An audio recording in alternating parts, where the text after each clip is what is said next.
അധ്യായം 4. ഒടുവിൽ സഹോദരന്മാരെ, ദൈവപ്രസാദം ലഭിപ്പാൻ തക്കവണ്ണം നിങ്ങൾ എങ്ങനെ നടക്കണമെന്ന് ഞങ്ങളോട് ഗ്രഹിച്ചതുപോലെ നിങ്ങൾ നടക്കുന്നത് പോലെ തന്നെ ഇനിയും അധികം വർദ്ധിച്ചു വരേണ്ടതിന് ഞങ്ങൾ കർത്താവായ യേശുവിൻ്റെ നാമത്തിൽ നിങ്ങളോട് അപേക്ഷിച്ച് പ്രബോധിപ്പിക്കുന്നു. ഞങ്ങൾ കർത്താവായ യേശുവിൻ്റെ ആജ്ഞയാൽ ഇന്ന കൽപ്പനകളെ തന്നുവെന്ന് നിങ്ങൾ അറിയുന്നുവല്ലോ. ദൈവത്തിൻ്റെ ഇഷ്ടമോ നിങ്ങളുടെ ശുദ്ധീകരണം തന്നെ. നിങ്ങൾ ദുർനടപ്പ് വിട്ടൊഴിഞ്ഞ് ഓരോരുത്തരും ദൈവത്തെ അറിയാത്ത ജാതികളെപ്പോലെ കാമവികാരത്തിലല്ല, വിശുദ്ധീകരണത്തിലും മാനത്തിനും താൻ്റെ പാത്രത്തെ നേടിക്കൊള്ളട്ടെ. ഈ കാര്യത്തിൽ ആരും അതിക്രമിക്കുകയും സഹോദരനെ ചതിക്കുകയും അരുത്. ഞങ്ങൾ നിങ്ങളോട് മുമ്പേ പറഞ്ഞതുപോലെ ഈ വകയ്ക്കൊക്കെയും പ്രതികാരം ചെയ്യുന്നവൻ കർത്താവല്ലോ. ദൈവം നമ്മെ അശുദ്ധിക്കല്ല, വിശുദ്ധീകരണത്തിനത്രേ വിളിച്ചത്. ആകയാൽ തുച്ഛീകരിക്കുന്നവൻ മനുഷ്യനെയല്ല, തൻ്റെ പരിശുദ്ധാത്മാവിനെ നിങ്ങൾക്ക് തരുന്ന ദൈവത്തെ തന്നെ തുച്ഛീകരിക്കുന്നു. സഹോദരപ്രീതിയെക്കുറിച്ച് നിങ്ങൾക്ക് എഴുതുവാൻ ആവശ്യമില്ല. അന്യോന്യം സ്നേഹിപ്പാൻ നിങ്ങൾ ദൈവത്താൽ ഉപദേശം പ്രാപിച്ചതല്ലാതെ മാസിഡോണിയയിൽ എങ്ങുമുള്ള സഹോദരന്മാരോടൊക്കെയും അങ്ങനെ ആചരിച്ചും പോരുന്നവല്ലോ.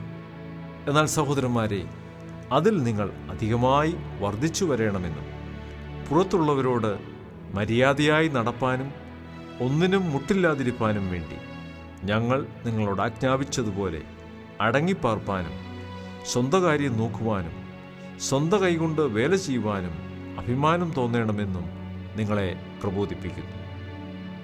സഹോദരന്മാരെ, നിങ്ങൾ പ്രത്യാശയില്ലാത്ത മറ്റുള്ളവരെ പോലെ ദുഃഖിക്കാതിരിക്കേണ്ടതിന് നിദ്ര കൊള്ളുന്നവരെക്കുറിച്ച് അറിവില്ലാതിരിക്കരുതെന്ന് ഞങ്ങൾ ആഗ്രഹിക്കുന്നു.